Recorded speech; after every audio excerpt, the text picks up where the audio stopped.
और dead body हमने एक भी नहीं देखी, जितनी भी है वो जख्मी लोगों को हमने निकाला है और उसको हमने हॉस्पिटल भिजवाया हुआ है।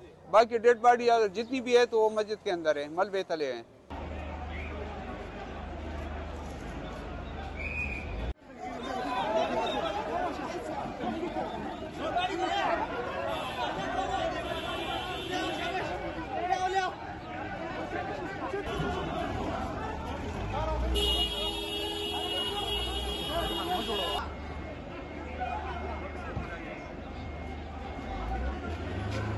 और डेड बॉडी हमने एक भी नहीं देखी, जितनी भी है वो जख्मी लोगों को हमने निकाला है और उसको हमने हॉस्पिटल भिजवाया हुआ है। बाकी डेड बॉडी जितनी भी है तो वो मस्जिद के अंदर है, मलबे तले हैं।